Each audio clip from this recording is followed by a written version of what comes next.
What's up, everybody? Welcome to another episode of the Absolute Strength Podcast. I'm your host, Kyle Hunt, and today on the show we have Bryce Meredith, a two-time NCAA wrestling finalist, three-time All-American, Big 12 champion, and an all-around good dude. We had a lot of fun. This was a very cool conversation, and we ended up talking about a lot more than just wrestling. So if you are not a big, college wrestling fan, that's okay. That's okay.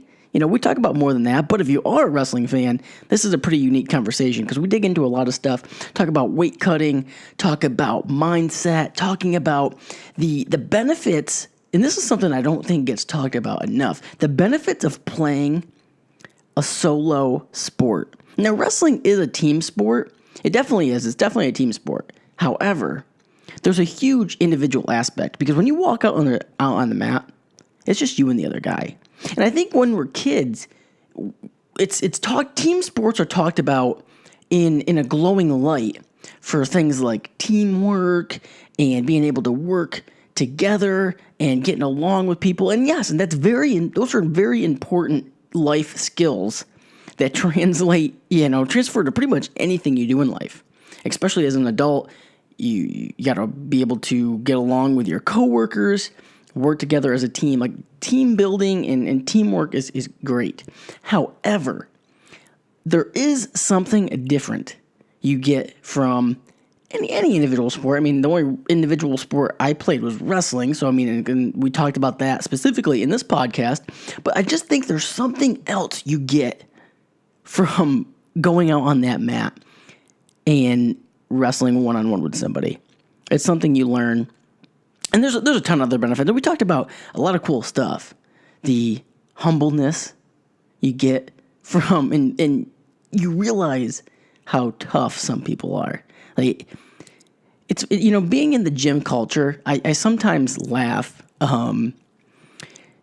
because you see guys in the gym, and shit, people probably might even think this about me. But you see guys in the gym who are lifting big weights or they built some muscle. They've obviously spent a lot of time in the gym.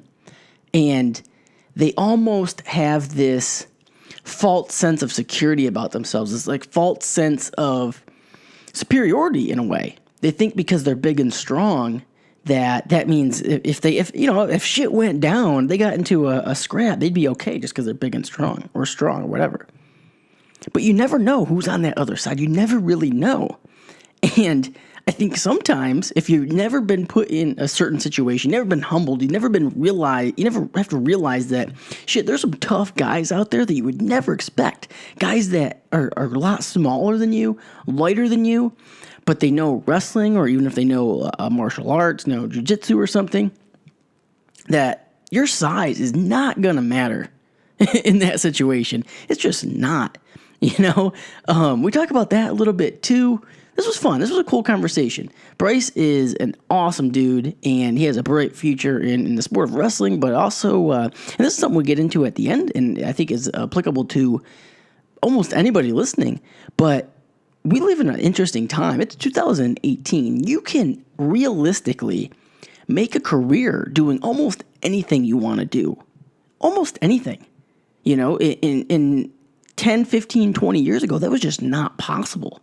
In the sport of wrestling, there's hardly any other sports that highlight that more than wrestling, to where most guys who were, a three-time All-American, two-time NCAA wrestling finalist, when they graduated college, their options were very limited. They would have to go get a regular 9-to-5 job while they were training for the Olympics. And this story, this classical story, is kind of part of the movie Foxcatcher. If you guys haven't watched that, I highly recommend going in and checking it out. And it kind of talks about the idea that there just wasn't a lot of money in wrestling, and times are changing. It's definitely not the NFL, it's not the NBA, but there is more money going to the sport. And with social media and the time that we live in, you can create a brand around yourself doing anything. You could do that with fitness, obviously. You could do it with wrestling. You could do it with anything. And if you know how to market yourself and you have a good personality and are willing to put yourselves out there, you can make money doing what you love. It's not going to be easy. Not everybody can do it, But if you have what it takes, you 100% can do it. It is available to you. It's possible. So we talk about that as well. All right, I've rambled long enough. Let's get into the episode. We just get rolling right away. Without further ado, Bryce Meredith.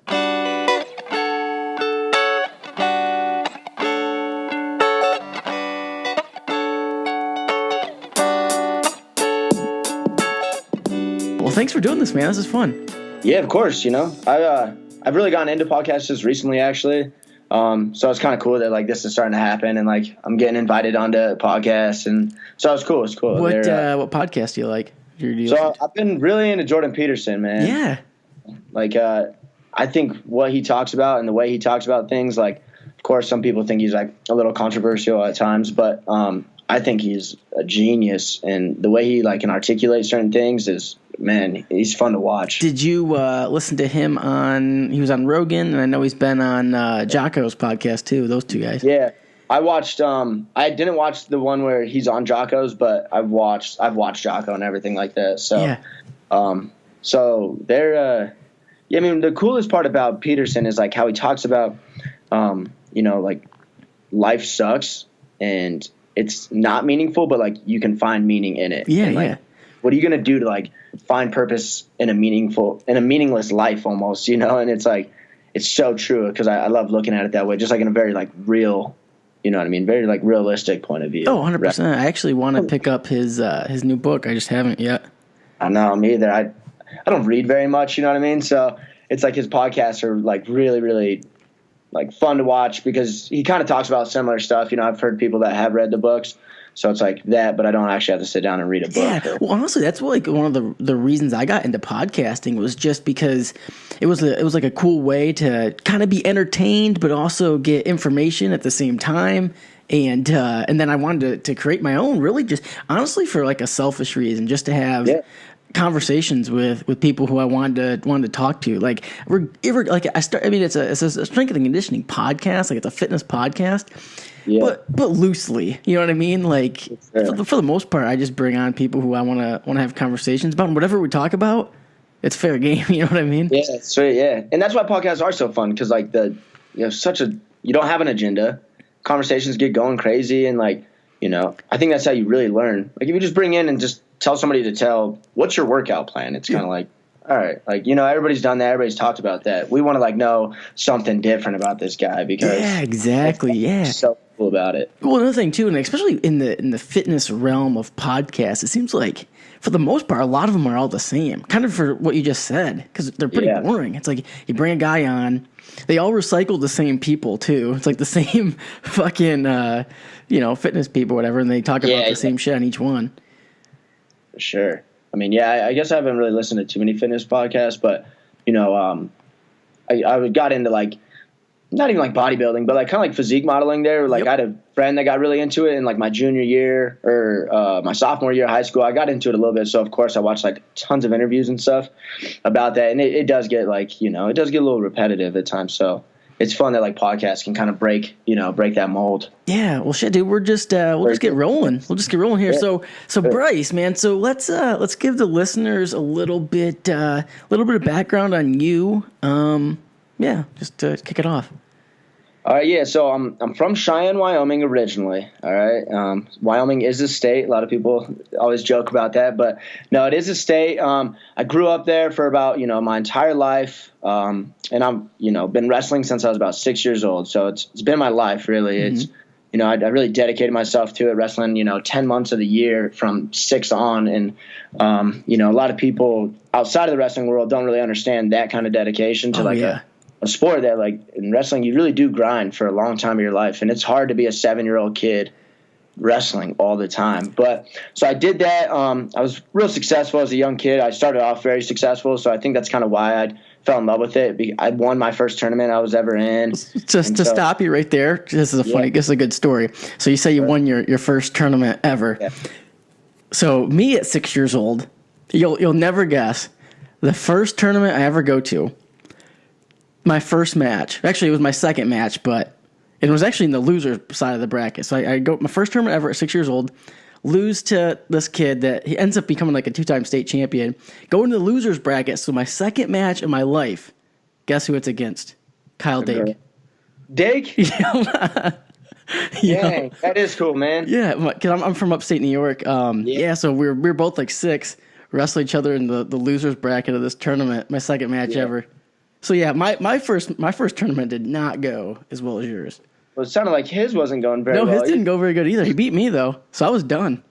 Yeah, it's surprised you just didn't quit at that point. I thought about it. Like you hear so many stories about like so many people that are like, I didn't even win a match my first year of wrestling and stuff like that. I'm like, dang, you guys are tougher people than me, because if I didn't win a match, I'd have quit that sport. I'd have been like, screw this. Luckily for me, my second tournament, I ended up winning my second tournament, and I was like, holy shit, I just had like a really bad first tournament. It was like really tough, and from that point forward, then it like hooked me. But man, if that second tournament, I'm telling you what though, honestly, looking back, if that would have went as like the first one, I probably would have quit. Yeah, 100%, man. It's I don't know why people do that. You know, like I played soccer when I was a kid, and we were on like I got on a traveling team, and we lost every game one year. Mm-hmm. And after that point, I was like, this is so not for me, man. Like it's a team sport that I'm just like, we just lost every game. Yeah. Like, this is not for me, man. So I just quit. And, like, obviously when you get older, you're kind of like, oh, I wish I didn't really quit or, like, give up on it so soon. But, you know, it all works out. Yeah, and especially with wrestling, like, it's a tough sport. So, like, when you're out there, you know, getting your ass handed to you, it's there's not much anybody's going to do to help you. Yeah. It's like you've never seen so many kids cry, man, until you go to a wrestling tournament. Like, and it's just it's like it's natural in us, right? Like, it's like, everybody has like the survival instinct, and even though we're not fighting to the death, like it feels like it. Like if somebody beats you in a wrestling match, you're kind of like, dang. Yep. I think there's something inside of us that like is telling us like that guy would have killed you if you were, you know, 2,000 years ago or whatever you want to say. Uh-huh. So it's like it just breaks you as a man, and you're just like, you know, we just want to be alphas, or you know, majority of people want to be alphas. I know some people don't care about that stuff, but so I think that's why wrestling is so unique in that sense, that you get a battle to the death, but like it's not death at all. Yeah, but it's, you know, there's something about the one-on-one aspect of it, especially when you're younger, that I never realized it until I was much older, maybe even in high school. Just the benefit of when we're little of having to step up to the plate, like it's you and the other guy out on the mat. You can't tag off to a teammate, can't tag off to your parents or your coach. It's just you, and you have to do it for yourself. Yeah. I mean, it does teach like this crazy level of bravery, man. Yeah. And, you know, I love talking about bravery. I know in that letter I talked about it, even, I don't know if you saw that NCAA letter to wrestling thing. Yeah. Yep. So it's like, I've really like rooted myself into that, and like always trying to just like be courageous no matter what. And I think wrestling teaches that at a way higher level than any other sport. You know what I mean? I think, you know, any type of mixed martial art where one-on-one will teach you that, not just wrestling, but, you know, that field of battle. Yeah, 100%. So you're 6 years old, you start wrestling, and it sounds like you're just like pretty much hooked on it and going pretty hard. Was anybody else in your family a wrestler? Was your dad a wrestler? Yeah, my dad was a wrestler. You know, he was like, his dad was working a lot and stuff when he was a kid. So like, he didn't have like that, you know, that male figure like to always be like pushing him or whatever. Yeah. So he didn't do much. Like he got third place at Wyoming State, which, you know, Wyoming's not like a very tough state for, you know, anything just population wise. It really kills, you know, all types of high level competition. So he was good and stuff, but he was just a real competitive guy. And I think he like felt that he got kind of, you know, cheated on like his competitiveness, just living in Lander, Wyoming with 10,000 people and stuff. So we just got into it, and I mean, of course, like I fought with him a lot, you know what I mean? Like, I think it's just natural to like, you don't understand, you don't know, like this, that, the other thing. But he did like a great job of like, for not being a total wrestler, like understanding it very well. And he understood the fundamentals of it at a way higher level than most people's parents, I think. You know, he kept me very like true and realistic. And I think that's really like what got me to the point that I was. I remember like losing a match one time, and I just told a story the other day where I lost a match, and I go off to the mat, and I'm like, yeah, but I would F that pussy up in a fight or something like that. And my dad's just like, yo, you just got your ass beat for 6 minutes, and you're going to tell me that now you're going to beat this guy up? Like, and he would just keep me very realistic. And I really appreciate that, because, you know, delusion's kind of like, it's one of the scariest things to me. And I think like when people that are in mixed martial arts, or, you know, that have been in that, they understand like people on the outside that are really delusional. Yeah, Someone that's never done in their life thinks that they could just beat people up all the time. Yes, I love that, dude. This is a good point. This is a really good point because, because I think the delusion that most people have, this like false sense of maybe safety in a way, but I don't even know if that's the right way to put it. But just like this false sense that you can just like go kick everyone's ass. It's like you've never been challenged. You've never actually been in that situation before, and you don't realize that you're probably, especially if you go up against somebody who knows what they're doing, like you're gonna get fucked up. For sure. People don't understand the breaking points of humans. Yep. People that have never been in this business or they don't understand that like you get broken, man. Yep. Like they go, oh, I'll just keep going at them and I'll just get up because they watch freaking Rocky Balboa. Yeah, you know watch all the Rockies. They have that, but it's like, yo, when you start getting tired, when you start getting fatigued, you just break and you don't even care. It's crazy, you know. Like even in practice, still to this day, you'll get kind of broken and you'll just get taken down 3 times and you just don't even give a shit. And, you know, the day before, if somebody told me, like, yo, you're just going to break and give up 3 takedowns tomorrow and you're not even going to blink an eye, you're just going to go, I don't need this in my life. I'd be like, you're a liar, bro. I would never get to that point. But the breaking point of humans is crazy. And that's why I love wrestling, too, is, like, just the fact that I can, like, break another man is, like, really, really intriguing to me. Without punching him in the face is also intriguing. You know what I mean? Like, you do it without, like, total violence, which is cool. Well, and to touch on what you just said there, like fatigue makes the cowards out of everybody. You know, fatigue is that breaking point. Like, and then someone who just keeps coming, and you're fatigued, and you don't have anything left. That's that point where you're done. Like you're done. Like, I mean, it's, you know, people really hype up like Conor McGregor and like everything that he is, and they think he's like the toughest guy ever. And obviously, he's done an amazing job at what he does. But if you watch his fight against Diaz? Was it Diaz? Well, Diaz. Diaz. He broke and he rolled over on his belly and got choked out. Like, I don't care what anybody says. He was broken. You just see it. And it's like, I saw it coming, like when I was watching that. Yeah. That guy, you know, Diaz was just putting on him just enough and he just broke him. And that's, you know, one of the best fighters in the world can just break within 15 minutes of a fight or whatever it was. I can't remember, you know. Yeah, but whatever. That's where people don't understand. This guy's trained his whole life to be the #1 fighter in the world or whatever, everything that he's done, and 15 minutes in, he goes, fuck this, I'm rolling over and getting choked out. I don't want to get punched in the face anymore. Like, it's amazing. Yeah, I don't think most people can relate to that. Yeah, I don't think so. They've never been in the situation. They've never been, you know, another thing too with wrestling or even doing like martial arts, doing jiu-jitsu or whatever, you get humbled. Yeah. You need that. You need it big time. That like, you just know that there's a lot of tough people out there. Yeah. You know what I mean? Like, obviously it's a small percentage that I think that can get to like this high level, but you know, like you walk into a college wrestling room and there's dudes that have losing records from the season before, you know? Mm-hmm. And I remember seeing this like my freshman, sophomore year, dudes that like, you're like, oh, this guy's not very good. He had a terrible year. And then you go out and wrestle and this dude starts beating your ass. Like, and you're like, oh my gosh, like this is unbelievable. Like that, you know, because you just thought you were that dude, but you're really not. And that's where a ton of amazing, talented high school kids lose it in college. As they go in there, they start getting beat up, and they're just not tough enough to make that adjustment and like adapt to that change, and they just end up breaking and just kind of quitting. It's so sad, man. Well, when you think of it that way too, a lot of the Division I programs across the country, a lot of these kids, they're 2-3-time state champions. Like they're not used to. You know, they haven't had to go through that. They were probably the best kid on their high school team. You know, everybody in the area pretty much looked up to them, and they had this aura of they pretty much handled everybody. Then they go into just a wrestling room at their Division I school, and someone who they don't even really might not even really know that well is kicking their ass. It's crazy, man. It's a fun adapt. Like it's fun to watch people like adapt or not, you know what I mean? It's like fun that you can just watch people and you go like, how is he going to adapt to this? And some people do it and they just, you know what I mean? They just power through it, and other people, they just break and it's so crazy that they can break that easy, man. I love seeing breaking points in people. What was your high school career like? So I was a 4-time state champ actually. So, you know, I was real successful. I like All-American out at Fargo. 3 times, went like 7th, 5th, 3rd. If anybody knows what Fargo is, it's like one of the largest high school wrestling tournaments. So like if you're placing there, you're doing well. out at like Virginia Beach. I All-Americaned all 4 years, was a finalist out there once. So I was really good, but like I wasn't really like overly like recruited or highly ranked just because I was from Wyoming. Yeah. What's the wrestling scene like in Wyoming?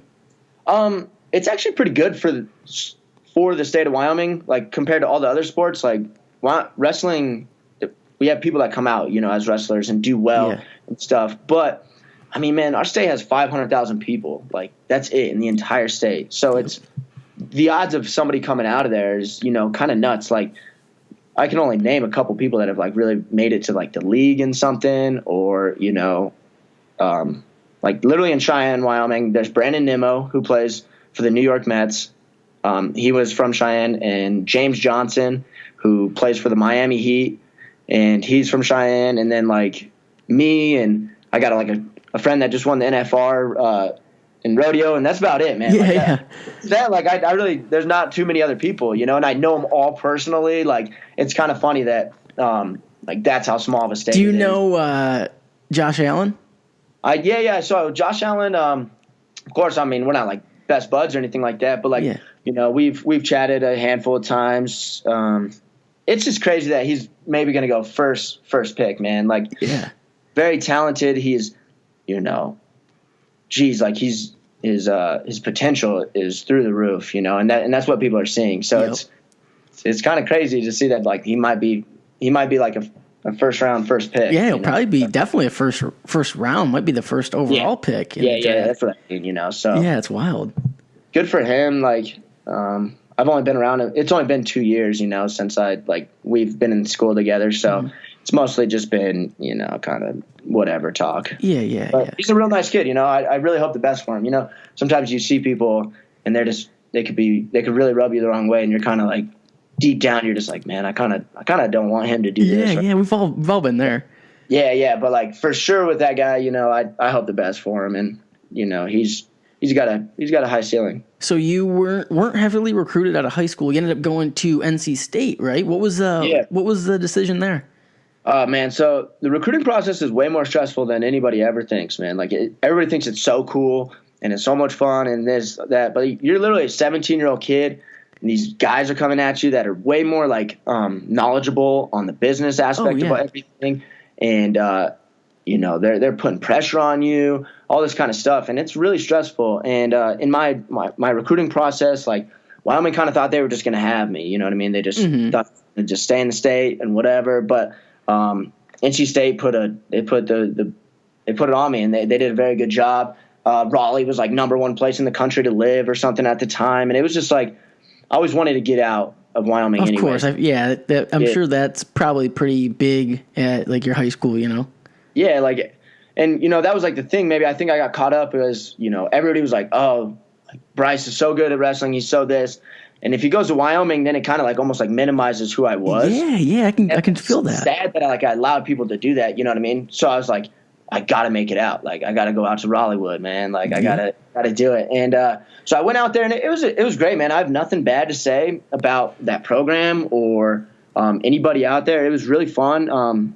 I think I actually ended up leaving more because I cut too much weight. Really? That's interesting. Well, I want to get into that a little bit. Yeah, we'll get into that for sure, So I was just sitting there, and it was like Christmas time, and I just like remember telling my parents, I'm like, yo, I don't want to be out there anymore. Like, I want to come home. Yeah. All my friends go to the University of Wyoming. The program obviously is doing great, And I was just like, why am I even out here? Like, I was just like almost doing it because for all the wrong reasons, So I finally just hit this point where it was like, yo, be a man, go in and get your release and do it, and come to Wyoming, and then show everybody that like, because like when people go away and then they come back, it's kind of like, that's because they didn't make it. Yeah, it's like the classic story. Yeah, like they're just kind of not making it. So I think that was like kind of gave me motivation that I was like, I got to prove to everybody that I'm still like, I can still be a top dog no matter what. Like, I got to prove them that like I'm for real. It's kind of like where my mind was. So ended up coming back. Our recruiting process got like a little weird, so I was like nervous that maybe like they didn't want to accept me back because they were pretty like hurt. You know what I mean? That I didn't come out there at first, but they accepted me with like open arms, and then it was like history from there because. I mean, my freshman year, I didn't even qualify for the NCAA tournament, so not even top 33 in the country. Yep. And that's where I was like, man, like this stuff really is that tough. Like maybe I'm not as like good as I thought, but I didn't redshirt or nothing. So I was like, I was only a true freshman. So I was like, okay, like it's fine. Like we're going to run with this. And then I went out and I got second, I ended up becoming an NCAA finalist the next year. Yeah. That was your sophomore year, right? Yeah. Yeah. So I think that was when I first heard you were like a 15 seed. Yeah. 14 seed, man. Yeah. I remember that. Yeah. Yeah. I was like, I thought I was like, should have been more like a 12 or 10 seed, you know what I mean? So I was like 14. I was like, oh, that's a little lame, but like, whatever, man. Because I truly felt like I could beat anybody in the bracket, even at that time. Like, I really did. And it was like out at Madison Square Garden.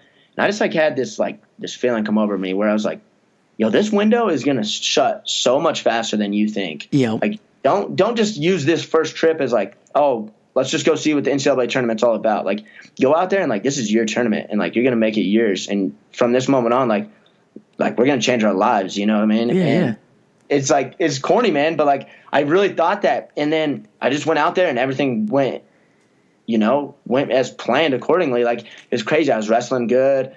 I'd got like a last second win at one point. It was like really cool. And then obviously I ended up losing in the finals, but nobody expected me to be far, and it was fun, man. It was a cool experience. Like, that was like a second place where you're like, oh, that's okay. Like, I didn't actually think I was gonna get that far. And then this year, like, it obviously hurt way worse than 100%. Yeah. So going into your junior year, there was probably the expectations were a lot higher. Yeah. So I fell into that pressure a little bit, you know what I mean? Mm-hmm. Like, just like training wise, I can tell like I was getting like a little bit more nervous about stuff, and like really like wanting to perform, because everybody's like, oh, you're going to be a national champ next year. You're going to be a national champ. And I'm like, yeah, man, that's still hard. It's not just a second the year before, you just automatically slide to first the next year. Like, and then it sucked, bro. So the first tournament, I was at an open tournament and I was wrestling, and something happened and my shoulder just like started killing me, and I was like, what in the world? Like, maybe I'm just like sore first tournament out, And then get done with the tournament. I won the open tournament, and then Monday I couldn't even move my arm. And I was like, shit, like something's wrong, something's really wrong. And sure enough, we went up in there, and I tore my labrum in like 2 different places. Classic labrum tear. Like, it happens to a lot of people. Mm-hmm. But I was like, man, this sucks. And so I didn't practice that whole week. We were trying to figure out like what we're going to do. Like, am I going to just medical redshirt, because it would have been really easy to get because I never had a redshirt anyways. Mm-hmm. And so we were going with that. And then kind of like that whole, like that bravery, courage thing. Like, we had a duel against Nebraska that Friday night, and they were like, do you want to wrestle? And I was like, yeah, man, I have to wrestle. Like, everybody's been waiting to see me wrestle. Like, it's our first home duel. Yeah. And, I got so caught up in just being tough, like kind of corny, like, yo, just be tough. It doesn't matter. I went out there and I freaking lost, man. And I lost like first big match after last year. And then everybody was kind of like, like he really had just a really good tournament. Just a fluke. Yeah. And then, so I was like, from that moment on, I was trying to get healthy and everything. And I was like, we got to turn up, you know what I mean? Like, we got to keep going at it this year, and just kept wrestling tough and really just like believing in the whole process of all of it. And I ended up having like 7 or 8 losses that year. Like, it wasn't the greatest year, but got to the NCAA tournament and like, it doesn't matter, and ended up getting 4th place. So it was a good tournament. I got to the semifinals again, which is, real tough to stay on that winner side of the bracket for that long. So it was like a good tournament, and it was a good learning curve of, fighting through injury, figuring out the pressure, figuring out that it's not, we got to go out there just to score points, not to win matches. Because I got a little bit consumed in like, I have to win. Everybody's expecting me to win. And, so I really had to like overcome that battle of going back to the old me, where it was just like, we just let it fly no matter what. And then we ended up falling back into that this year, and it ended up, being a great year. I was healthy, so it helps. Yeah, 100%. Yeah. So was that like your first major, not really major, but first injury that you had to overcome? Yeah, man, the only one. Like, only one. Yeah. I had back spasms like in high school for a while, and it was really weird, man. Like, I actually got really scared I wasn't gonna be able to like continue to wrestle, because I was just having back spasms like every week. It was a mess, and then for some reason they just ended up going away, and I haven't had one in 5 years. Oh, wow. So I don't know what was going on. Something maybe you were doing in training, or yeah, I think it happened kind of from playing football when I was a little bit younger. You know what I mean? I like tackled it. I was like 60 pounds, and tackled a 200-pound kid as hard as I could. Yeah, that was me. yeah, exactly. Like that's why I think I ended up quitting football shortly after that. But yeah, so it was weird, and then it just went away. And so I mean, that's the only time I've ever had surgery. I've had amazing luck with my knees and stuff. Like my little sister tore her ACL twice. My older sister tore her ACL once. So it's like we've gotten very, very fortunate in the health aspect, and I'm so lucky for that. Man, I talk about that all the time, but with training or sports, everything, a lot of it's just staying healthy. Just staying healthy and staying consistent, because when you get hurt, the time away, like everyone else. So if you're out for 3 months, but everyone else is still training, still competing. So you're really like 6 months behind, by the time you get healthy and get going again. Yeah. And then your mind is like, there's demons in there that play that trick on you even more than it probably is. You know what I mean? Like, the 3 months off, like, yeah, they're probably going to get a little bit better than you, but it might not be actually that crazy amount. But in your head, it's going to be, let those things come alive, and you're just like, this guy's going to be so much better than me now, this, that. And then people just end up like kind of like crumbling. And, that was like one thing that I try to like, I kept fighting those demons over the summertime. Like I didn't wrestle from March till almost August. You know what I mean? Like it's healing up. And then when I did get healed, I just like didn't even really care to push it, So I went like a 5-6 months off, which is wild level, And I just kept telling myself like that it does not matter, and that you're gonna be better than you were, because I got to kind of like take a step out and look at it almost like from a coach's point of view, and kind of like mature my brain in this, because I think as athletes, whatever, we get so locked up and so consumed, and we're just like, it's like overwhelming, and then like you become a coach or a dad or whatever, and then you get to look at it from the outside in, and it becomes way more simple. And I think did that over the summertime, and I don't know, man, it actually made me a better wrestler, which sounds crazy, but I think I became a much better wrestler from those 5-6 months off, because I just got out of it. I relaxed a little bit, and then I started looking at wrestling in a little bit different point of view, and it just helped me. It was cool. Yeah, that makes sense. What weights did you wrestle in high school? So I went 103, 113, because then they changed the weights, you know, and then 132, 138. So I took a big jump in between my sophomore and junior year. So your senior year, you were 138? Yeah. And then what did you wrestle? So you talked about cutting a lot of weight your freshman year. Would you wrestle 133? Yeah, so I went down to 133 because I only weighed like 147, or whatever it was when I went to college. So it's like, 14, 15 pounds. Like that's pretty normal. Like that's not actually that crazy. But I'm like a real lean guy, like real dry and stuff. Mm-hmm. And so I started going down to it, and it just about killed me, man. Like it was about like it was a terrible decision when it was all said and done, you know what I mean? But that's just what I thought I had to do at first. And, you go to college and you're like, oh, these guys are big, or these guys are whatever. So you're like, I got to cut weight. Mm-hmm. And like now looking at it, especially because like I cut hella weight, did terrible, stopped cutting weight that much, you know what I mean? Because 141 is not that bad for me to make. Yeah.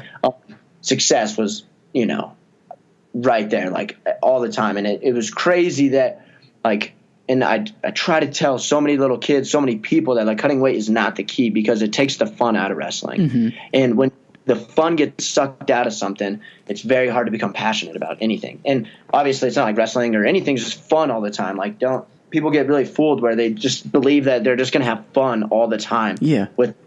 Find a job or chase a dream that, it's always going to be fun. And you're like, man, no, you got to be disciplined. You got to give a lot of stuff up. To eventually have fun. Yeah, I talk about that all the time, because people, the expression of, if you find a job that you love, you'll never work a day in your life. I'm like, that's bullshit, because I absolutely love what I do, but at the end of the day, it's still work. I still got to be disciplined, still got to wake up early, still got to get my shit done. It's not all fun and games, but I do enjoy it. Yeah, exactly. And that's how I feel with wrestling too, you know what I mean? Like, I love this life, and I love what it does for me, but like, bro, like 3 days a week, I have to wake up at like 6 a.m. and I'm just, or, I got to do it more than that many days a week. But there's about 3 days of those 5 days that I do it, and I'm like, yo, this is bullshit. Like, I don't need this in my life right now. Like, I really don't want to do this. But then, you just got to smack yourself and like just realize that like you're just working towards something, and it's purposeful and it matters, even though it might not. But like, it's cool. And So that's why where people get so twisted where they just believe life can be so fun and so good all the time. Like they're idiots for believing that, because it's not. Life is hard. Sickness happens. This happens, whatever it may be. And the ultimate thing is you got to just make sure that you find something that gives you purpose to fight those battles. The purpose, when you have the purpose to fall back on, that's what's going to get you through those hard times. Because, we're all going to have them. Like, you're not going to be motivated every single day. You're not going to feel great every single day. You're not going to want to put in the work. You're not want to put in the time. You're going to want to take shortcuts. But when you have that purpose, that greater vision of what you want to achieve, whether that's in sports, business, life, whatever, that's what's going to get you through. Totally. I always say that, like, make sure you find purpose in something, because for some people it's like it's God. Other people it's their job. Other people it's a sport. Other people it's their kids. It's like, or whatever it may be. Make sure you find purpose in life, because I think that's one of the biggest reasons why there's such high levels of depression and stuff. And especially in America, man, because everything's kind of given pretty easily, like we don't really work that hard for what we do. Like obesity is a bigger problem than hunger. Like that's pretty cool. Like that's actually a pretty cool thing to have. Yeah. So like people just don't know how to make sure like you find purpose in that sense. I don't even know where I was going with my train of thought. So whatever. Yeah. I got all confused. But that's good. That's good. To go back on your weight cutting there. So how much did you walk around at when you're making 141? So I only weigh like 150, man. Oh, okay. So it's only about like 9 pounds. So it's pretty easy. It's a couple pounds of food pretty much is what it is. But then it's mostly just water weight. It's probably about 6 pounds of water weight is what I'd end up cutting. So what was your weight cutting process? Let's go through this a little bit. Yeah. So my weight cutting process was actually like I would do pretty much whatever I wanted. Like Monday, Tuesday, let's just say. Okay. And that's what's good with cutting weight is like you got to make sure that you can like enjoy yourself at least a couple days of the week. Yep. If you can't do it, then it really sucks because it's like a 6-month cut and it kills you. So let's just say Monday, Tuesday, I did about whatever I wanted. So let's say all right, you weigh in on Saturday, you compete. So what would Sunday be? Sunday would be whatever too. Whatever too. Okay, so like Sunday, Monday, Tuesday, kind of whatever. What do you weigh in Wednesday morning? 150? Yeah, Wednesday morning I would kind of, just because we've been practicing for like 3 days, it'd probably be down to like 48-ish or so, 48 to 50. And then Wednesday would be like the day I'd start like really chilling out on my food, you know what I mean? Start, like my portions would be real small, eat like a little bit healthier, whatever it may be. And that would happen Wednesday. Did you have like a kind of set like plan what you ate? Did you track it or just kind of? That's where like people get really surprised is, maybe it's a problem, but I've never ran with nutrition as well as I should. Okay. But I don't also like drink pop and like do all this stuff. You know what I mean? I kind of just like find this happy medium of both because what would be like a sample day, I guess, like a sample Wednesday or whatever.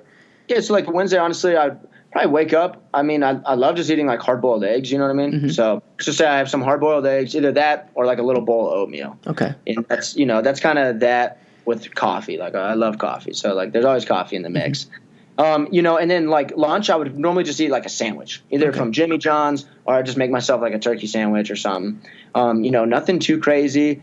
And then dinner, I'd probably just either cook up like a chicken breast and some stuff like that, or I don't know. It gets tough because what a lot of people do with cutting weight is they always cut out sugar, and for me anyways, it's like one of the worst things to cut out because I'm not sitting here eating like big carb, meals. So the only way my body's going to have energy is from simple carbs, right? Because I'm not eating pasta and all this stuff. So it's like I have to find my energy from somewhere. And that's where people are confused, especially like young kids, right? They like start just eating celery all day long. And I'm just like, that does nothing for you, man. Yeah. Like, it really doesn't matter. So, I always like made sure like honestly I would like have a candy bar or something or like have half a candy bar when I was feeling like a little bit like low sugared, whatever like that, because it's very crucial to have that sugar in your body for your brain to work well, for your body to work well. And I probably eat too much sugar honestly,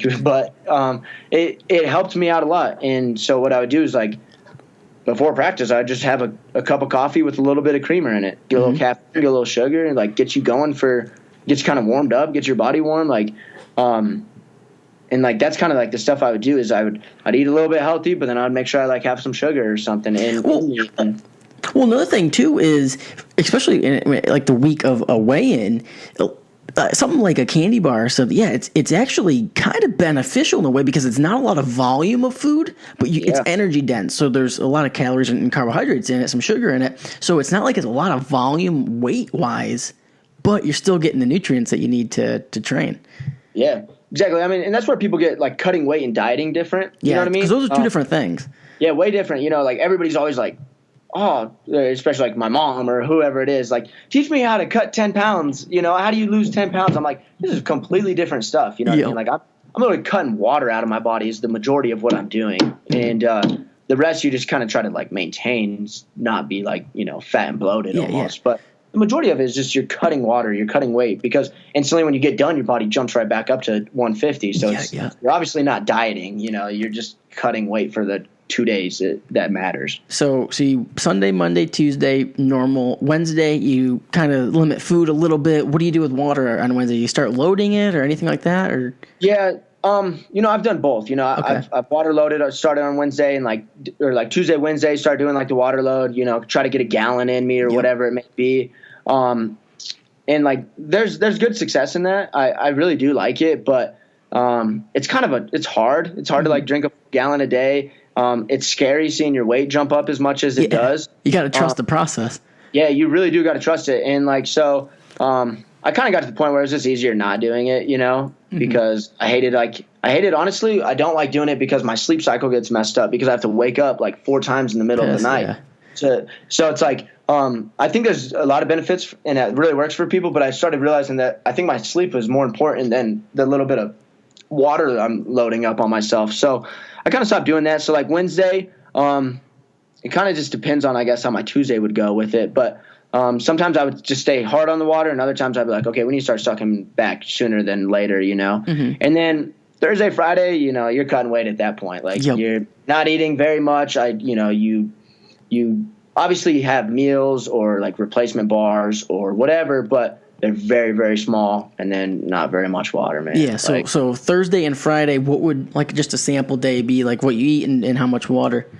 Yeah, so I normally would just wake up and have a cup of coffee. I'd almost do like kind of like the intermittent fasting? Yeah. Yep. So that's like kind of what I would do almost. I would just have a couple cups of coffee right in the morning. So like that would almost be my water for the day, which sounds crazy. I would just have 10 ounces of coffee to start my day off. And then we'd kind of start going in, and then right before practice, I would have something, almost like an Uncrustable or something that's very like it's only 2 to 3 tenths maybe at the most weight wise, because I mean that's what matters is the weight.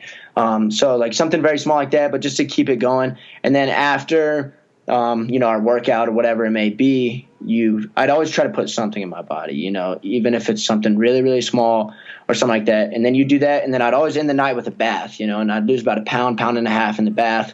Like I know UFC fighters get real crazy with that stuff because they have night before weigh-ins, so they can afford to like almost kill themselves. Yeah, that's a good point, especially for wrestling or like for powerlifting meets that have the morning weigh-ins versus the night before weigh-ins. That's two different things.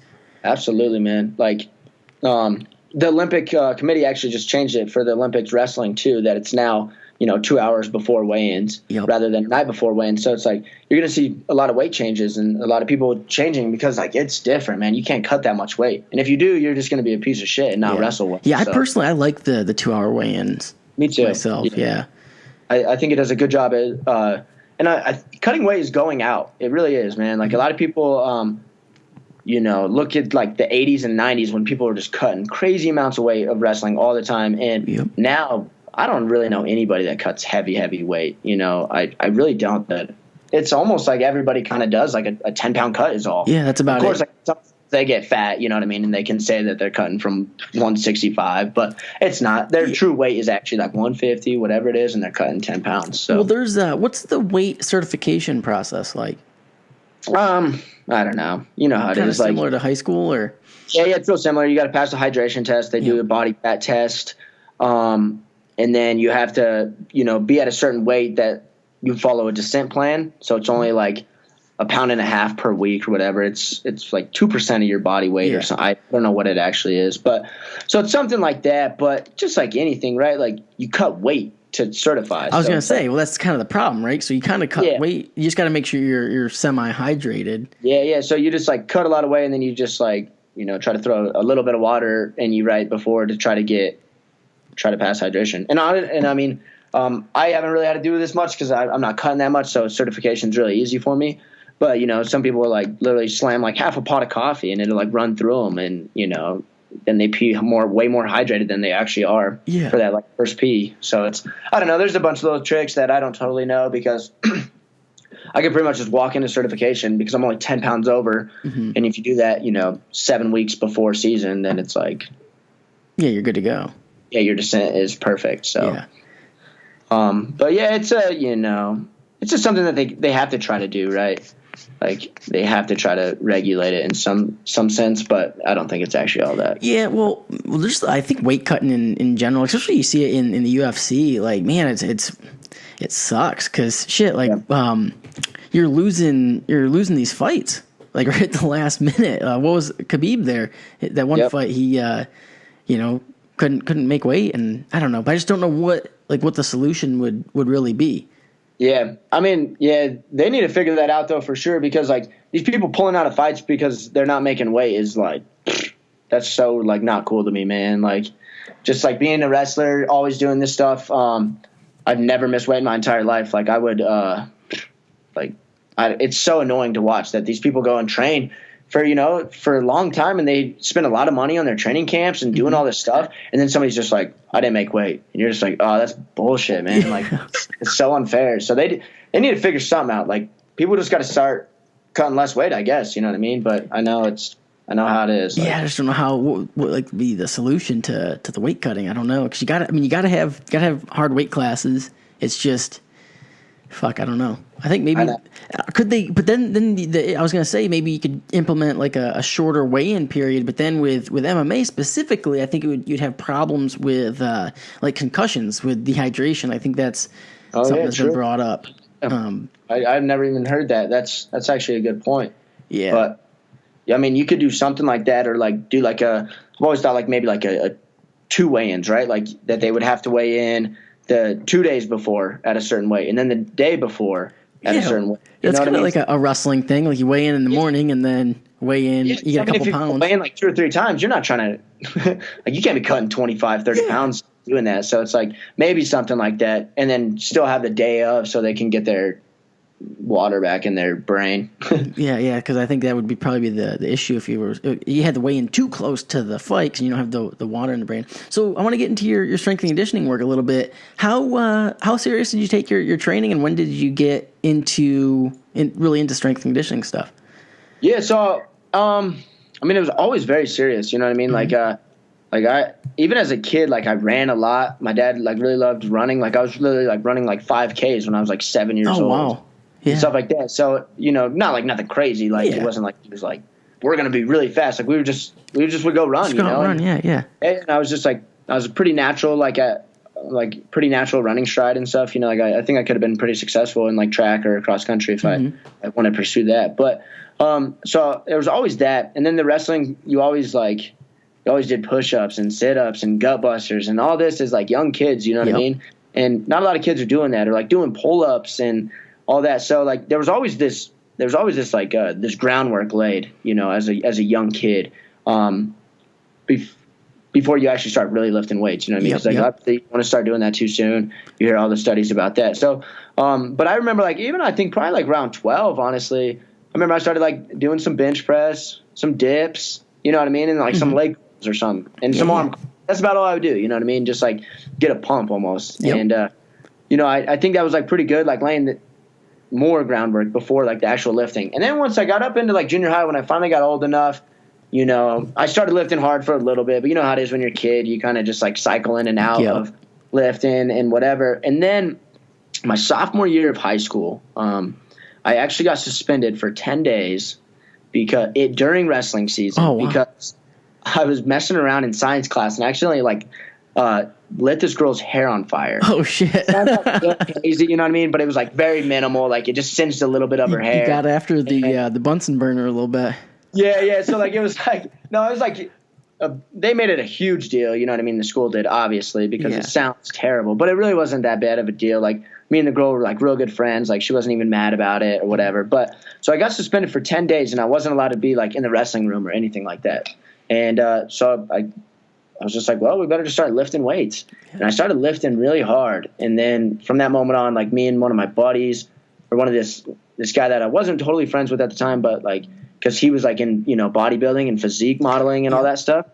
And then so we just started hitting it hard, man. And, I went about like a year and a half of truly like lifting hard, like Friday nights, we would just be up in the gym, like just lifting weights, and like fell in love with it, and I would dabble in different supplements and, trying to find stuff like that. But, as wrestling, it's hard because, you start taking creatine, but then you got to be careful because you got to have so much water, and then you got to cut weight. So it's like the supplements I've always just been kind of really in and out of, which, I need to really like figure that out now, just because on the senior level wrestling, you don't wrestle as much, as frequently. Yeah. Because that's the other side of it too with wrestling, especially talking about the weight cutting. It's like it's a whole different ball game when you got to do it multiple times a week and each week. Where especially at the senior level of wrestling or with powerlifting, it's you don't have to weigh in as much, so it's completely different. Yeah, totally. So it's like I really need to start like figuring out some stuff like that, and I'm excited to get in that business. I got, supplement companies like wanting to sponsor me and stuff. Yeah, that'd now. be cool for sure. Yeah, so it's fun in that aspect. But it's weird actually how little I've done with the whole supplement thing and the like over nutrition and like I think it surprises a lot of people because people ask me questions all the time about it. Yep. And I've more just found myself like in this like moderation. Like moderation is key no matter what you're doing. Yeah. In things like that, you know what I mean? Like with bad stuff, like, we can overdo the things that are good for us. But, man, I just started lifting really hard and I just kind of fell in love with it at that point, and I went from 113 to 132. So like I had some big gains, I was lifting hard. And then I kind of stopped caring about it actually for a little bit in college. I think really in college? Yeah. Like, at some point, like my freshman or sophomore year, I kind of was just like lifting, and I was like, man, this actually isn't for me anymore. Like, I actually don't even care to lift, Like, I kind of like lost that love of the pump, Yeah. That pump is real, and like you really do love it. Like, Arnold's like weird ass quote where he's and pumping iron. Yeah, he's like, I'm coming like 2-3 times a day or whatever. It's like, it's a really weird quote, but like there's some truth in that. There is some truth to it. Pump is so much fun, and you love doing it and stuff. And I just kind of lost it for a year or two, and I don't know, maybe just because in college wrestling and all this stuff, you're just grinding all the time, and so you're just like, dude, I don't want to come in here and like lift again. Like, we just wrestled or we just ran. Like, this is just too much at this point. But and then like my junior senior year, I kind of refell in love with it again. What type of like programming did the team have? Did the team have like someone that kind of had like laid out a program for them in the off season, in season?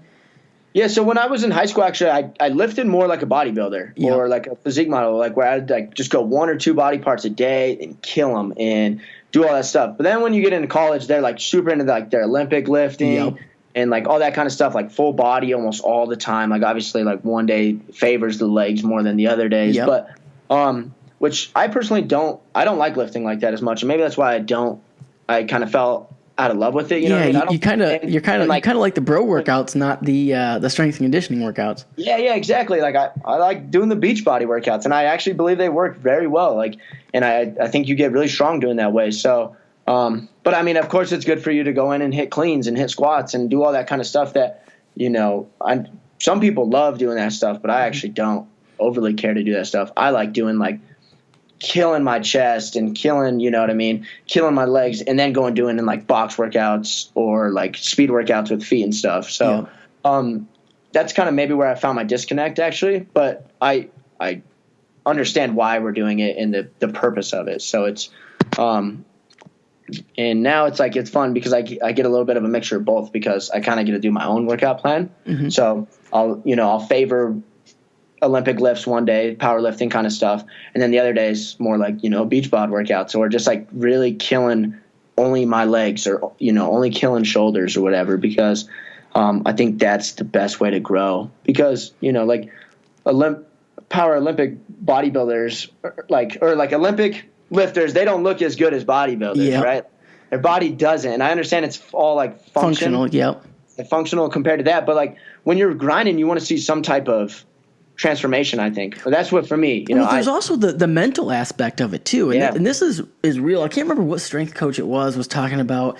I think he was talking about NFL guys, and he has them literally do like a Saturday workout before the game. Maybe it was a Friday or Saturday before a game on Sunday, and it's like a bro workout just to get like a pump. Really just for like the mental aspect of you're feeling stronger, feeling bigger, Whereas I talk about this a lot too, like really heavy powerlifting style workouts or Olympic lifting workouts, like to really get in there and get after it, you're going to feel like shit leaving. Like really that's how you should feel. Like you're going to feel beat up, exhausted, probably more like after like a wrestling practice. Yeah. But to do like more like a bodybuilding pump style workout, you feel amazing leaving.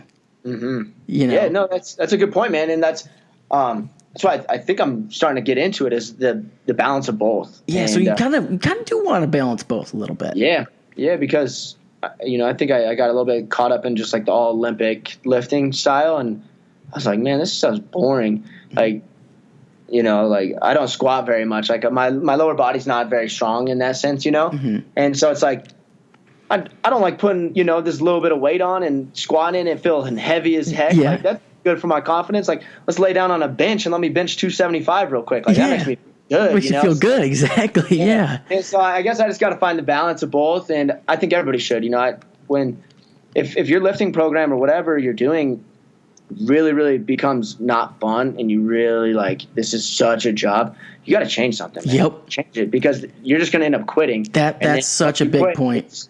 You go on this downward spiral of, then you stop lifting, and then you stop running, and then you stop eating well, and then you start drinking more, and then you just, next thing you know, you're 6 months in and you haven't done shit. And it's like, man, like 6 months ago you were doing really well, or a year ago you were doing really, really well, but then you let one part of something completely derail the train. And so, and I tell that with people with wrestling too, or whatever it is, like something is really off, change it. But then also realize that everything's not going to be super fun. You got to find that balance. That balance, but it's so key because, and I talk about this a lot when I'm training people and designing workout programs. It's like, look, this shit should be at least a little bit enjoyable. Like, you shouldn't dread it, you shouldn't hate it. And the best workout on paper doesn't mean shit if you can't stick to it.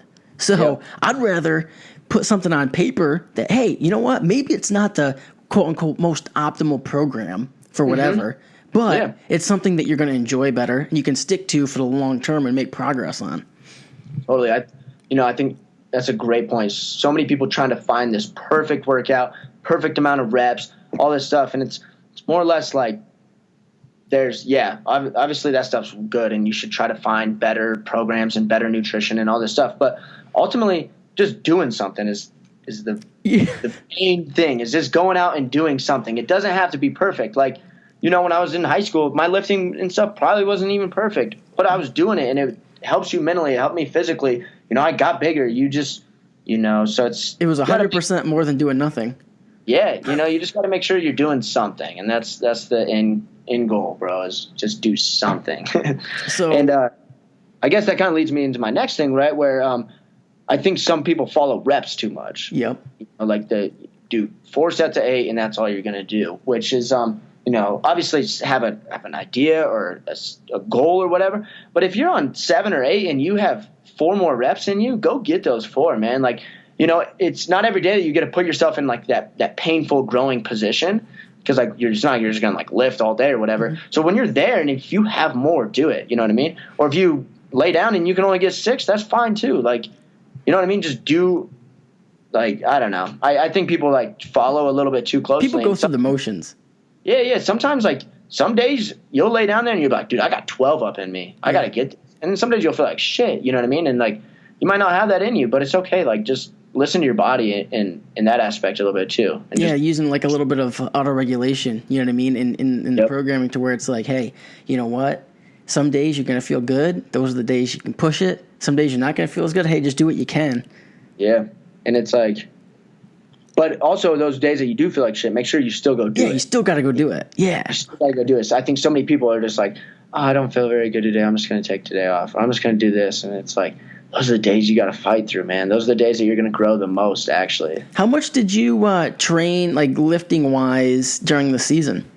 Yeah, so at the beginning we go like 4 days a week, but they're decently light, pretty short. You know what I mean? Like obviously Monday we kill our legs. Like that's the goal is like come in Monday, kill our legs so we're sore the next 3 days. So it kind of sucks, but it's obviously the only day you can do it. So it's good. And then as like season gets going on, like later we go to 3 days, and it's all about maintaining. Yep. That's really what it is. You know, it's all about maintaining and staying healthy. It's not about getting stronger. It's not about getting bigger.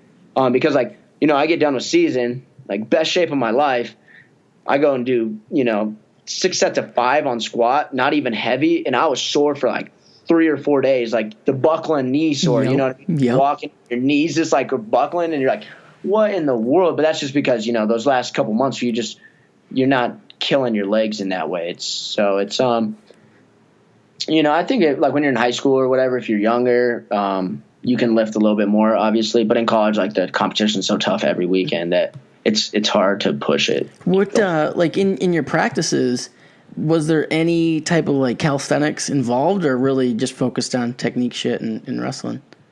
So I guess what do you mean, like in the sense of calisthenics? Like in the actual practice, did you do anything like body weight stuff or? Yeah. So like so we actually have one coach that like really likes doing like kind of like trying to get like athletic movements. Yeah. You know what I mean? Even in the warm ups, like do a bunch of weird stuff where we're like kind of like back bends over people and you know what I mean? So like we'll do stuff like that, kind of keeping like our like athletic bursts kind of going, because I think with wrestling you can like really lose your athleticism, and that sounds really crazy, but you know, we're kind of bent over, you're scrouched, you're not like in the most like perfect position and stuff, and you can kind of like slow your body down and stuff. Like we're not like jumping all the time like basketball.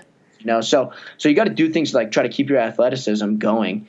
And I think that's, you know, people that lift too much all the time, you know, I think they kind of forget about that too. Yeah, I think that's an important point. I think a lot of times when people get lifting, they lose some holes in their fitness. You know, you create some holes anyways. Like you're not that athletic, your movement's not that good, your mobility, unless you're working on it, it's not going to be that good. Exactly, man. So like we, you know, our warm ups, we do like some athletic bursts, try to do that stuff. And then, you know, wrestling, drilling wise, it's kind of hard to like switch it up. Like to get good at wrestling, you just wrestle. You just got to wrestle. Yeah. Yeah. You know, it's kind of lame at sometimes, like, because every day you got to go in there and drill for 45 minutes and then live wrestle. It's like kind of the same. But, and then afterwards our team specifically, we always condition of some sort. You know what I mean? If it's early in the week, we're going to run, stairs, right? A lot of like stadiums, inclines, get the legs. Middle of the week, more just sprints.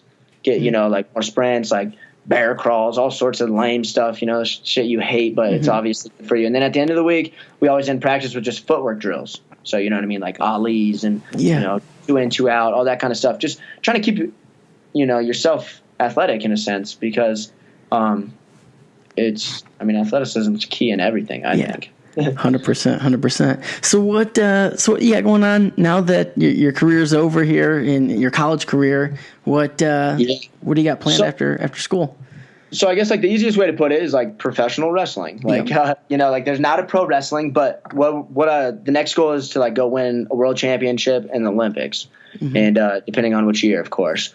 So that's what you do, and wrestling's got this cool thing now where every college is like a regional training center. Yeah, it's really cool now. Yeah, so there's and then the coolest part is there's a lot more money in it because of that. So you end up getting paid through donors is actually like where this income is coming from. But schools will pay you now to just come and train, because it helps with like obviously having a world-class wrestler in the wrestling room, for recruiting, for all this stuff. And so you have to figure out where you want to train, right? So and that's where I'm in a position right now. Like I was out in New Jersey this weekend and New York City trying to see if I want to maybe go out to Jersey and train, or like stay here in Wyoming. And it's kind of the stressful recruiting process. Yeah. It is. So like So you get like a nice little income off that. Like you're not going to become a millionaire, of course, but you get paid pretty well doing that. And then it just allows you to, chase this Olympic dream and not have to worry about like having a side job or whatever. Because there was like a time where like people would like, be broke as hell chasing an Olympic dream. Yeah. And you're just like, dang, how do people do it? Well, that's kind of the story of like the Foxcatcher story. Exactly. Like, and that's what like what's the guy's name? John DuPont. Yeah, John DuPont. Like that was like his dream was like to be able to fund these people so that they can just like become the best wrestlers they can be. Take those other stressors of jobs and whatever out of it. So I'm going to end up training out as some RTC. I'm trying to figure that all out. And then on top of that is what a lot of how you make a lot of money is you do wrestling camps. Yeah, camps and seminars and stuff. You know what I mean? And like you can charge a lot of money, a couple grand a day and stuff just to teach wrestling. So it's like, you're kind of just a paid wrestler now. I actually signed with Adidas. Yesterday. I saw that. That's awesome. Yeah. So like, and I mean, everybody thinks that's like, I'm signing like $1 million deal, but like, no, so it's like a very like entry level endorsement deal, like shoes, gear, money, but not a ton of money. And everybody thinks like, oh, you're getting your own shoe and all this stuff. I'm like, no, man, you gotta be an Olympic gold medalist to get your own shoe. So, hopefully we'll get there, but it's cool. Like kind of like finally getting sponsorships, finally getting paid to wrestle. And for a long time, I never thought there was actually this much money in wrestling, but with the RTCs and everything else, there's actually more money in it than I would have ever thought. Well, another thing too is just, especially in this day and age here, we're in 2018 with social media and whatnot. You can create a business around anything. You know what I mean? So now that you're, because in college, I mean, you can't. You're very limited in college athletics. But now that you're done with that, I mean, you pretty much become your own brand, and you can pretty much take it wherever you want. Especially with like the seminars and stuff.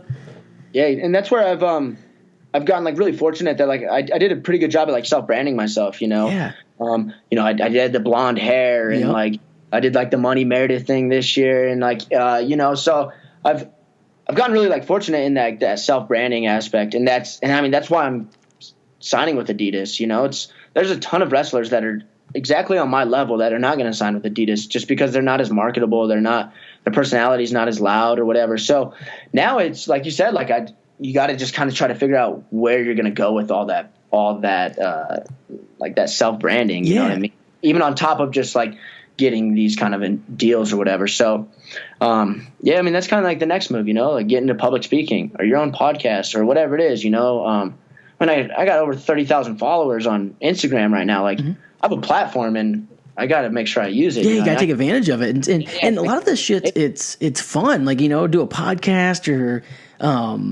videos, YouTube. I mean, you get there's a lot of shit you can do and just kind of build the brand. And then that kind of, corresponds to other opportunities with other brands and then other whatever. It's good shit. But, that's, the benefit of living now because, social media, you have the ability to become your own brand and create a business around it where 20 years ago, it really would have been very hard to do that. Yeah, nothing, man. How we're so connected is you would have had to go into coaching pretty much.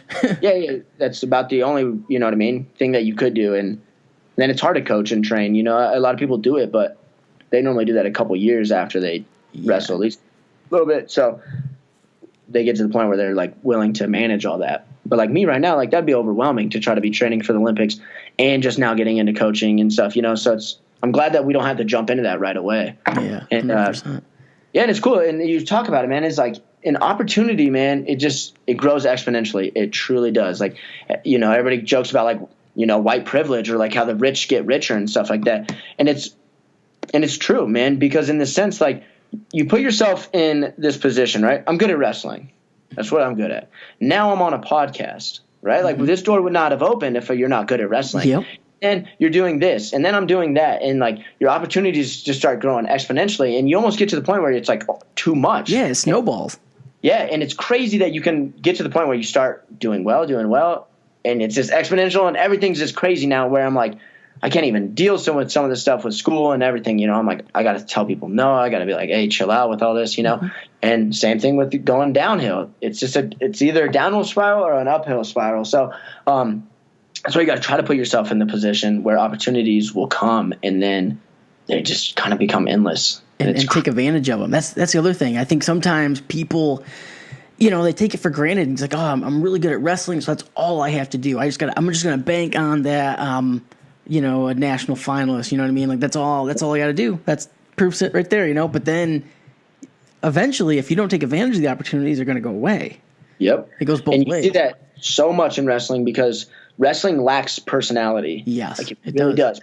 Because personality gets squashed, and it kind of comes from the whole Iowa thing, like they won freaking 15 national titles in 20 years. And all the guys look the same. They all look the same, they all act the same. I use this term that, and I guess I'm not in college, so they're all hard dick. Yep. Like, it's a weird term that I use, but just look at Iowa people, or people that are just so serious all the time, they're just like hard dicks to me. And I'm like, I always laugh when you, maybe not so much anymore, but I mean, probably still, but it's just you look at their team, you can almost just tell. You don't even need to look at the singlet to get that kid wrestles for Iowa. 100%, man. And they're the type of dudes that they win national titles and they come off the mat and they're like, oh, how do you feel? And they're like, I should have won by more. Yep. You're like, dude, this ain't the time for that. Chill out, man. Give some content that people enjoy listening to. Be funny or be creative or whatever it may be. And I think wrestling's starting to get into that. The style is becoming more fun. People are starting to become a little bit more higher personalities, and that's how you grow the sport, and that's how you grow yourself. And there's so many wrestlers that are better wrestlers than me that are not going to have the opportunities I had because they're just boring. Yep. And you can't be boring, and you got to brand yourself in some way. And it's a very fine line between branding yourself and becoming corny, right? Yep. I'm always saying you don't want to be corny in this stuff because you can't undo corny. Once you cross that line, you did it, man. And so that's where anybody with branding themselves, anybody that's listening to this podcast is build yourself your brand, do some cool stuff, step out of your comfort zone in this box, but be careful because if you do too much or whatever, then now you cross that line and nobody cares to actually listen. You can't force it almost. It almost has to just be natural in a way. Yeah. You got to be authentic with it. You know what I mean? Authenticity. Yeah, it's well, even when you look at UFC. I mean, we brought up Conor McGregor. I mean, a huge part of his success. I mean, obviously he backed it up, but was his personality. There's a lot of guys that could have been to the popularity of Conor McGregor. A bunch of people. They just didn't have the personality. Yeah, and he, and back to being authentic. So now people see oh, Conor McGregor runs his mouth like a maniac. So now that's how I have to do it to sell tickets. But there's a lot of people when they start doing it, they're just not very good at it. You get put off. Yeah, and you're just bro, this isn't you, man. Stay in your lane. You know what I mean? So it's exactly have a big personality, but make sure you stay in your personality. Conor McGregor, he can say whatever he wants and it's funny and everybody loves it. You know what I mean? Yep. But if I'm running around screaming "fuck the Mayweathers," a lot of people will be like, "Dude, chill." You know what I mean? Yeah. That's his line he's willing to cross, and and it really works for him. But other people, that's probably not the best move. No, it's not going to work for everybody. Dude, this has been a lot of fun. I'm glad we were able to do this. How can people get more information about you? So obviously just social media is the main thing right now. I'm on Instagram at Meredith MEREDITH 001, and that's my handle for Instagram and Twitter. And then, I guess Facebook, of course, but I have to switch my page to a page. I actually hit my limit of friend requests. Yeah, a me long too. time ago. So it's everybody will be hey, they'll DM us and they'll be like, hey, add me on Facebook. I can't send you a friend request, and you're just I don't even know who you are. I don't want to. Exactly. Yeah. So it's but yeah, so mostly Facebook or mostly Twitter and Instagram, and then I guess, if you're a wrestling fan, you just got to start kind of watching, start following Flow Wrestling. And that's a great follow for sure. And Flow Wrestling is, obviously I've had some beef with them jokingly and stuff like that. And it's all out of love, Mm-hmm. But man, they have done amazing things for this sport. Kids are coming out of high school with 20,000 followers being superstars in the wrestling world, where 10 years ago, maybe 15 years ago, people were 3-time national champs. You wouldn't even know who they are. Yeah. So it's Flow Wrestling and the social media aspect is helping wrestling and everybody so much. So, give me a follow. I think I have a pretty cool Instagram. I try to make it pretty fun, and not like too heavy one-sided on anything. So yeah. I'll put the link in the show notes for sure. Yeah, man. Still, yeah. Yeah, but I'll tell you what, Flow Wrestling, it helps someone like me. I'm really busy, so I don't get to watch as many matches as I really want to, but it allows me to stay up with the sport and know who the guys are coming up, Exactly. I mean, I'm like 5-10 years ago, I knew like nobody. Man. Yeah. Like I was like a wrestler, but I was not really a wrestling fan because I just didn't know much. People would be like, that guy's an Olympic gold medalist. And I'm like, I had no idea, man. Yeah. And now, like, what it's doing is it's allowing us to know these kids going into high school and then now into college. And now they're going to be world level dudes and everybody's going to know them. And it's like, that's pretty cool. It's just going to grow the sport.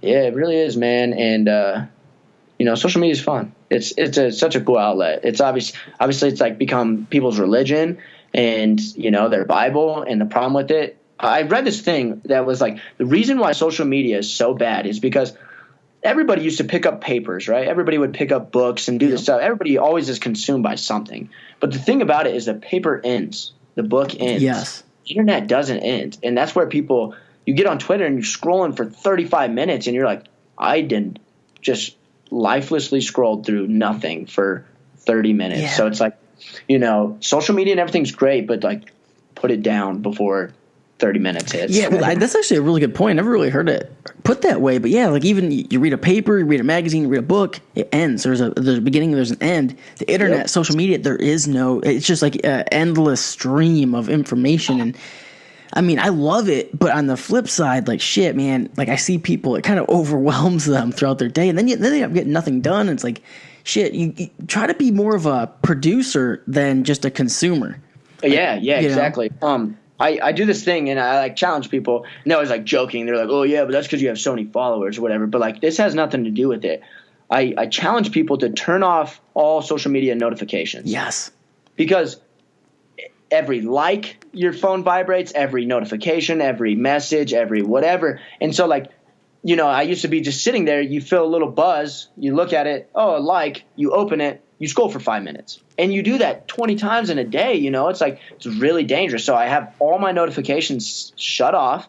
Dude, everyone on the podcast right now who's listening and who's like follows the podcast is laughing because I talk about this all the time. Like I turn off all notifications on my phone. Yeah.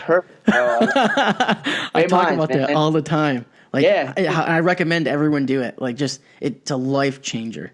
I love it, man. I'm glad you're on that train. Yeah. I mean, I even have my phone on do not disturb half the time just because like we have that thing where like you feel like your phone's vibrating in your pocket and it's not. Yep. Like we've been conditioned that like our phone is just always something's always going on in our phone and we're always just going back to it. So it's even take my text notifications off. So like my phone, like I get a text and it doesn't even show you the number.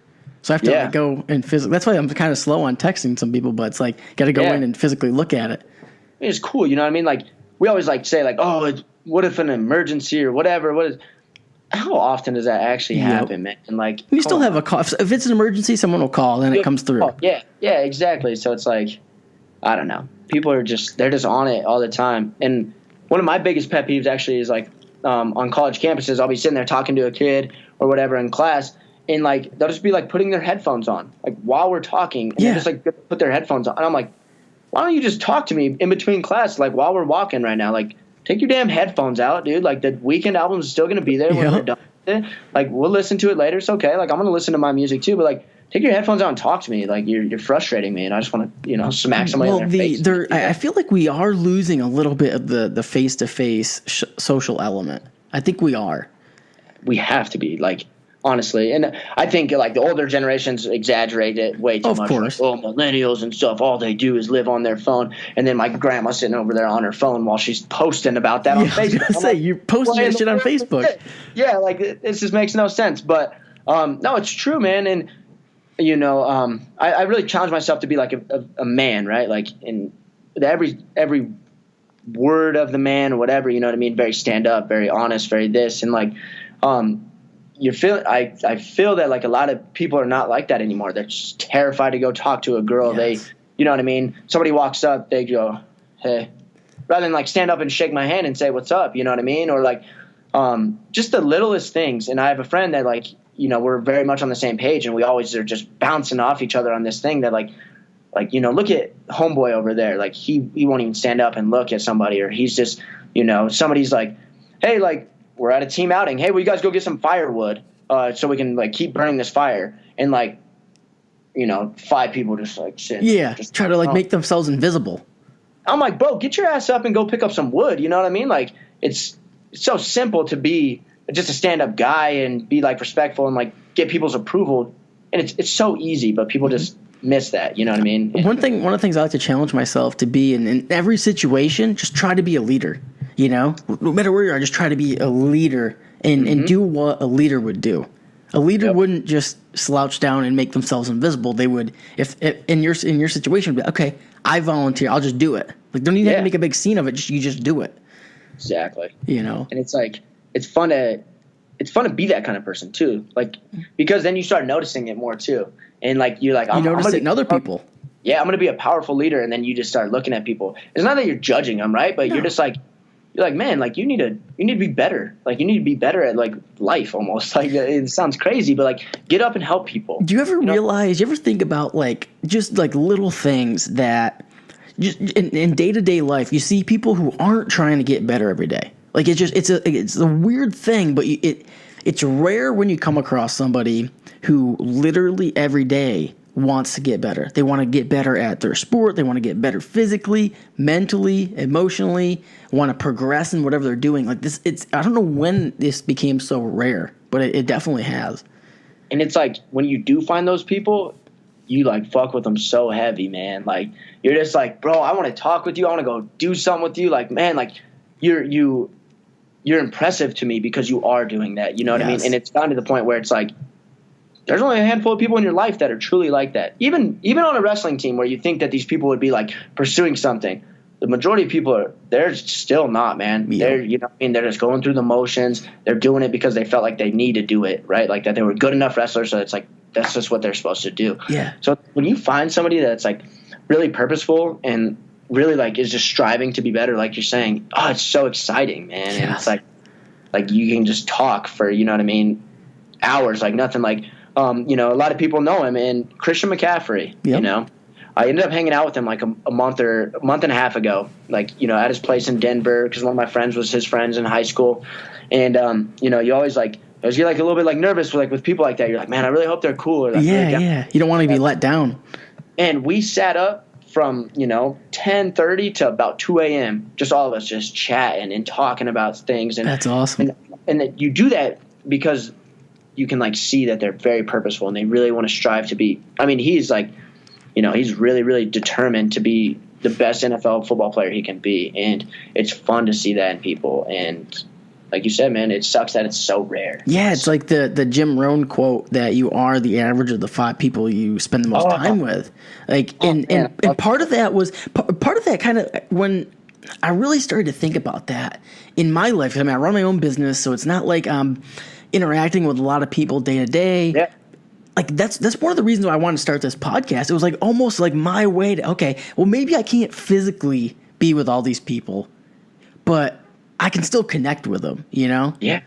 Which is so cool, right? Like, I mean, when would we have ever connected? You know what I mean? Exactly. This podcast now, like we get to talk, and it's been, I don't even know how long it's been. Yeah, I don't even know. It's been a blast because like we can just like, going back to like the authentic thing, like you can sense authenticity, whatever, like very quickly. Yeah. And like you can just tell like this person's, he's determined, he's got his own life, he's got his own goals, he's doing it, man. And like it's impressive, and I can see it, like you glow in that sense. And it's like there's like this Jay-Z quote, and I can't remember what it is, but he goes, people that are like determined to do something, or they're very ambitious people, they glow. Like Martin Luther King, he glows. Yeah. This guy, he glows. And he's like, so now my goal is to like be a glowing light or something, way chopped, way chopped. But and like he said that, and I'm like, bro, that is the truest thing, right? It's like always, he talks about how like people that always want to learn. Yes. And that's what it is, right? Like people that are just willing to learn, people that want to listen to podcasts about the most random shit always, but like learning in that process, even if it's just one little quote or one little thing. That's something else I always say that I say it like in the intro a lot with this podcast. I'm like, listen, if you could just get one thing out of this, it's gonna be worth your time. Like just one thing, and really that should be your goal. Like I think sometimes people, whether it's podcasts or reading a book or whatever you're doing, you try to take in too much, and then you end up taking in nothing. Totally. 100%, man. And I mean that's like I try to do that with like Jordan Peterson and Joe Rogan or whatever. It's like just find like one quote that I can put in my phone. And I like it, and you know what I mean. Then you start living. Implement it too. That's the other side of it. Implement it. Obviously, they're very overwhelming because they're like very, very intelligent on the things that they're going to come in and talk about. So it's like they're just like, whoa, whoa, whoa, and you're like, man, that's too much. You're talking about freaking hierarchies and all sorts of weird shit. I don't even know. You know what I mean? Like, But if you can pull some parts out of it, just one or two things, it's key to life, man. 100%. I hope you enjoyed this episode of the Absolute Strength Podcast. I know I had a ton of fun producing it for you. And before you go, if you could just drop me some feedback, I'd love it. I love reading your feedback. So you can go over to iTunes, leave a 5-star rating, write a little review, what you think of the podcast. I absolutely love it. I read every single one. But it's cool if you don't want to do that. I get it. No one wants to really go out of their way to do anything, let alone write a review. But I want to get your feedback. So drop me a line on Instagram at Hunt Fitness or on Facebook, Kyle Hunt, or on Twitter, or send a pigeon or something. I don't know. I just want to hear your feedback. So if you want to give me some feedback, let me know what you think. Hit me up on Instagram at Hunt Fitness. And before you go, I have one last thing I want to say. I have a program I want you to check out. It's actually called the Absolute Strength Program, and the link is in the show notes. It's a program I designed to help increase my own squat, bench, and deadlift. And I got pretty strong off of it, and I think you're going to like it. It's a great book. Thousands of people have got amazing results from it. It's in the show notes. All right, guys. Until next time, until next episode, peace.